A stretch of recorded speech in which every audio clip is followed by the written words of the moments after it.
Alors, donc, sur cette note positive, on va enclencher sur une enquête flash qu'on a fait ensemble. Et je vais passer la parole à Hello. À Élodie. François reviendra cet après-midi. Bonjour alors, à tous. Élodie de Poppins. Élodie de Poppins. Alors, on a construit une enquête ensemble. Alors, on avait envie de refaire une enquête. La première enquête qu'on a fait ensemble, elle était sur quoi ? L'année dernière, on avait effectivement mené une enquête sur les parcours de santé des personnes 10. Il y avait eu 1200 familles qui avaient répondu, représentant 1500 enfants, puisqu'évidemment, dans les familles, il y a souvent plusieurs enfants concernés. Ça nous avait permis de refaire le point depuis l'enquête de 2015 sur les difficultés rencontrées dans les parcours de santé. On s'était rendu compte qu'il y avait quelques points qui avaient évolué, mais que beaucoup de chiffres étaient encore assez proches, assez similaires. Et alors, c'est un petit peu différent. On a voulu mesurer ou interroger l'ensemble des personnes sur les conséquences d'une prise en charge insuffisante ou voilà, sur les troubles 10. On a cherché sur l'ensemble des répondants, on a cherché à interroger les adultes. C'est un vrai... j'ai Zapette là-bas. Ça, par contre, c'est un point faible pour la fédération, parce qu'en fait... sur 1000 répondants, il y a pratiquement 80% qui sont des familles ou des personnes qui vont s'interroger. Enfin, c'est des familles. Et puis, on va avoir seulement même pas 20% d'adultes qui vont répondre. Et vous allez voir les biais de ceux qui répondent, mais c'est quand même important d'avoir ces 200 personnes, on va dire, qui ont répondu. Donc l'idée, c'était de voir les délais d'attente. Donc en fait, on sait qu'il y a des délais d'attente importantes qui datent depuis au moins 15 ans, puisque les pouvoirs publics se sont émus que les centres de référence n'accueillent pas les familles, toutes les familles qu'il fallait recueillir. Donc ça, il n'y a pas de scoop. Mais ce qui était important, c'était de mesurer par rapport aux adultes, de voir un peu la différence, un peu l'effet ringard, n'est-ce pas, ringard? Il est dans la salle. On peut voir l'effet ringard, on va dire, de ce plan langage qui a eu lieu en 2001. On voulait aussi leur demander si les prises en charge étaient suffisantes, de qualité, voilà. Et puis mesurer les conséquences quand il y a une prise en charge qui est retardée. Vous savez, une année scolaire, ça passe très vite. Hein. Donc, vous n'avez pas de prise en charge pendant une année, vous loupez votre année. Enfin, vous n'avez pas d'aide. Enfin, une année, c'est beaucoup sur une année scolaire. Enfin, sur la vie d'un enfant, c'est 15 ans à l'école, quoi. En gros, même plus pour les médecins, mais quelque part, c'est très court dans votre vie. Vous loupez. Enfin, il y a une année gâchée, on va dire. On a voulu mesurer le bien-être, la santé mentale, des sujets qui sont parfois un peu tabous, qu'on n'ose pas poser. Est-ce que vous avez essayé de vous suicider? Donc ça, Élodie vous dira, ce qu'ont répondu les gens. Et puis l'insertion professionnelle, la vie sociale, personnelle. Voilà. Donc on a dans les profils des personnes... Pour les enfants, vous avez, vous voyez, l'école primaire, c'est 60%, donc on est bien avant 11 ans, les répondants. Donc on a vraiment le tissu aujourd'hui des enfants d'aujourd'hui, quoi, on va dire. On a les collégiens, donc pratiquement très peu de lycéens. Et donc c'est pas mal. Et ça nous permet justement de voir les effets des plateformes de coordination, par exemple. On va essayer de voir ça. Les adultes. Alors... sans surprise, il y a plus d'hommes que de femmes, comme pour les enfants. Bon, voilà, ça c'est quelque chose... enfin, dans les recherches scientifiques, effectivement, on pointe que... Est-ce que ça touche plus les hommes que les femmes? En tout cas, dans les répondants, on retrouve toujours cette proportion homme-femme. Alors, parmi les adultes, l'âge, on est à 60% entre 25 et 49 ans. Donc, quand on a 25 ans aujourd'hui, on avait quel âge en 2001? Un bébé. Tout bébé. un peu bébé. Donc, ça veut dire qu'on a bénéficié, 49 ans. On a quand même 25% de plus de 50 ans. Alors, eux, ils n'ont pas bénéficié de grand-chose. Mais en tout cas, ceux qui étaient bébés en 2001, ouais, c'est années 2010, ceux des prises en charge 2010. Quoi, voilà. Ouais, quand on a 30 ans, on est peut-être passé à... Alors, qu'est-ce que ça donne les troubles diagnostiqués. Donc, vous allez voir une majorité de dyslexiques, de TDAH. Ensuite arrive le dyspraxie, TDL, voilà, de dyscalculie. Alors, ce qu'il faut savoir, parce qu'on se dit, waouh, il n'y a que des dyslexiques, des orthographiques, sauf que quand les personnes disent enfant ou adulte, en proportion, on retrouve un peu les choses, ils ont pointé entre 2 et 3 troubles, en fait. Donc, énorme comorbidité. Entre certains cochent 3. Oui, c'est ça, c'est entre 2 et 3. C'est pour ça qu'on voit que le total ne fait beaucoup plus que 100%. Voilà. Donc ça, c'est un peu le constat. Ensuite, c'est ce que nous, on dit au pouvoir public, quand vous voulez traiter qu'un trouble, vous loupez à côté d'une personne qui a plusieurs troubles. Et c'est l'ADN un peu de la fédération, de rassembler ces 3 troubles, la dyslexie, la dysphasie et la dyspraxie. Donc parmi les...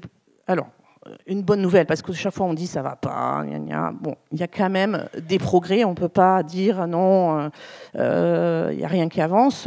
Les adultes disent qu'ils étaient diagnostiqués 30%, alors qu'aujourd'hui on est beaucoup plus faible, c'est-à-dire qu'on a quand même des personnes qui sont diagnostiquées beaucoup plus tôt. C'est-à-dire qu'il y a quand même un tiers des personnes adultes qu'on a interrogées qui n'ont eu un diagnostic qu'après l'âge de 20 ans.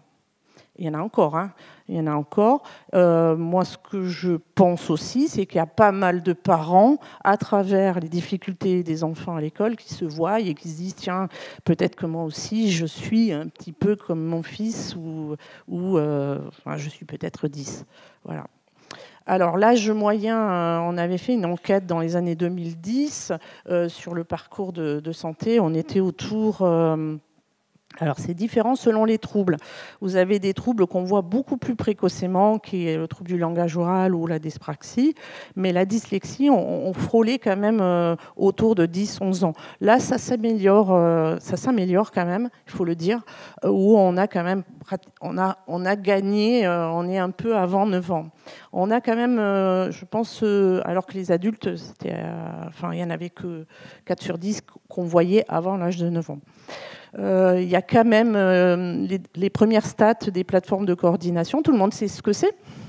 Les PCO. Ça, c'est l'effet pouvoir public, c'est-à-dire on fait des choses et on ne sait pas qu'on a peut-être droit à des choses. Donc les plateformes de coordination, il me reste combien ? 8 minutes. Bon, ouais, alors c'était... en fait, c'est des plateformes qui permettent d'avoir accès à de l'ergothérapie, à un bilan ergothérapeute, un neuropsychologue et surtout une coordination pour poser des diagnostics. Comme il y a un reste à charge très important sur des professionnels qui ne sont pas à la sécurité sociale, les familles n'arrivaient pas à avoir cette démarche jusqu'au bout de diagnostic, n'arrivaient pas à aller au centre de référence parce qu'il était engorgé. Donc, conclusion, pas de dossier MDPH, pas d'aménagement, voilà. Donc là, on a quand même une nette amélioration. On va, parce qu'il faut aller vite. Sur l'absence totale de prise en charge, 40% des adultes, 4 adultes sur 10 ont dit qu'ils n'avaient jamais rien bénéficié. Alors que les enfants d'aujourd'hui qui ont répondu à l'enquête, seulement 11%. Donc ça, on voit les effets quand même de la mobilisation des professionnels de santé et de l'école qui les repèrent également. Les délais, alors là, par contre, là, on stagne. Les délais de prise en charge restent aussi longs, c'est-à-dire que une personne sur 2, c'est plus d'1 an avant de trouver. Dans le 77, qui est pas loin de Paris, je crois que c'est plus de 15 mois, 16 mois, et les orthophonistes ne peuvent pas vous prendre en bilan parce qu'elles ne peuvent pas vous prendre en charge derrière. Donc les adultes, c'était plus important, mais ça reste quand même un gros problème. On repère, on pose des diagnostics et après, il ne se passe rien. C'est moi ? C'est moi? Ça a changé ça, Oui, Ah oui, ça a changé. Et donc la prise en charge est également donc adultes et les parents d'enfants qui ont répondu, 6 fois sur 10 disent que c'est insuffisant. En clair, vous avez besoin de 2 ou 3 séances par semaine pour que la rééducation soit efficace. Vous avez droit à une séance et de 30 minutes. Donc c'est insuffisant. Alors, ça génère beaucoup d'insatisfaction à l'école. Une méconnaissance des troubles par les enseignants et des enseignants qui sont un peu désespérés de ne pas savoir comment faire. Qu'est-ce qu'il y a? Des inégalités d'application des aménagements selon l'établissement, les rectorats, les académies. Des délais d'attente, on l'a dit, ça peut aller jusqu'à 20 mois pour des listes d'attente en orthophonie. Le coût financier, même s'il y a les plateformes de coordination qui peuvent aller jusqu'à l'âge de 12 ans, ça reste insuffisant. Les MDPH, je ne vous en parle pas. Quand on marque 6 mois, c'est dans le meilleur des cas. Je voulais juste dire, pour ceux qui habitent dans le 92, c'est une catastrophe. Et qu'on n'arrive pas. Ils ont même perdu les dossiers. Donc les familles doivent retour déposer. Donc c'est une vraie problématique. Il y a des députés qui ont saisi les choses. Donc les MDPH sont vraiment sous tension, sûrement par une complexité administrative, etc. etc. Et vas-y. Il me reste 5 minutes. Ouais, vas-y. En ce qui concerne les conséquences de cette insuffisance de prise en charge, donc je reviens juste sur les répondants dont on a analysé les réponses dans cette partie-là. Ce sont les personnes qui ont déclaré avoir une prise en charge avec un délai ou aucune prise en charge, ou bien qui ont déclaré que la prise en charge, qu'elle soit avec délai ou immédiate, était insuffisante. Donc dans les 3 cas, absence de prise en charge avec délai ou prise en charge insuffisante, on a regardé quelles étaient les conséquences négatives qui avaient été observées. On les a observées dans 4 champs. La scolarité, comme l'a dit Nathalie, sans grande surprise. Donc là, il y a énormément de chiffres, mais juste pour vous donner une idée de la lecture, sur le premier tableau, 93% des familles d'enfants ayant une prise en charge avec délai ont observé des conséquences négatives sur la scolarité. Pardon. C'est 97% pour les adultes, donc vous voyez, c'est assez proche. Et puis, 100% des adultes ayant jugé avoir une prise en charge insuffisante disent que ça a eu une conséquence négative sur la vie sociale et professionnelle. Donc là, c'est sans appel. Si on rentre un petit peu dans le détail en ce qui concerne la scolarité, qu'est-ce qui ressort le plus? La première conséquence négative d'une prise en charge absente, avec délai ou insuffisante, c'est la persistance des difficultés d'apprentissage. Ça, c'est valable autant pour les enfants que pour les adultes d'aujourd'hui. Les items suivants que l'on retrouve chez les enfants, c'est le harcèlement scolaire, les redoublements, le décrochage scolaire. Chez les adultes d'aujourd'hui, ils citent le redoublement, un niveau d'études inférieur à ce qu'ils considèrent être leur capacité réelle, et on retrouve également le harcèlement scolaire ou une orientation scolaire non choisie. Je pense que vous connaissez tous des personnes qui ont été orientées vers des filières professionnelles alors que ce n'était pas forcément leur choix, probablement par facilité à un moment donné dans leur scolarité. C'est effectivement ce qu'on retrouve ici. Et au global, parmi toutes les familles ou les adultes qui considèrent avoir eu une prise en charge tardive, absente ou insuffisante, 93% pour les enfants et 95% pour les adultes considèrent que ça a généré des conséquences négatives sur la scolarité. On a fait le même exercice sur le bien-être et la santé mentale. Donc vous voyez, 94% des enfants et 96% des adultes considèrent que ce défaut de prise en charge a généré des conséquences négatives sur le bien-être et la santé mentale. Le premier item qu'on retrouve, aussi bien pour les enfants que pour les adultes, c'est la perte de confiance en soi. Je pense que ça n'en étonnera pas beaucoup dans la salle. Chez les enfants, on a ensuite la démotivation scolaire, l'anxiété, qui est assez importante. Et puis on trouve aussi l'anxiété en deuxième item pour les adultes, qui vont avec les troubles du sommeil, un stress chronique, de la dépression, et on retrouve des pensées suicidaires dans les 2 cas, quand même 27% des adultes concernés. On a 2 autres items qui ont été étudiés uniquement chez les adultes. Donc l'insertion professionnelle. Les difficultés relationnelles avec les collègues ou avec la hiérarchie sont la première conséquence négative qui ressort. Les difficultés d'adaptation au poste de travail. Je sais qu'il y a des entreprises qui maintenant commencent à mettre en place des choses justement pour améliorer ça. Mais il y a encore énormément d'adultes qui considèrent que ce n'est pas suffisant. Et puis des emplois inférieurs aux compétences, donc comme pour les études. Des changements fréquents d'emploi, des emplois précaires. Et au global, 82% des adultes qui ont eu une prise en charge retardée, insuffisante ou absente considèrent que ça a eu une conséquence négative sur leur insertion professionnelle. Et sur le dernier item, qui est la vie sociale et personnelle, on retrouve l'impact sur l'estime de soi, sans surprise, difficultés relationnelles, mais aussi le renoncement à certaines activités, qu'elles soient professionnelles ou de loisirs. L'impact sur la vie familiale, l'isolement social. 95% des adultes concernés considèrent que ça a effectivement un impact sur leur vie sociale et personnelle.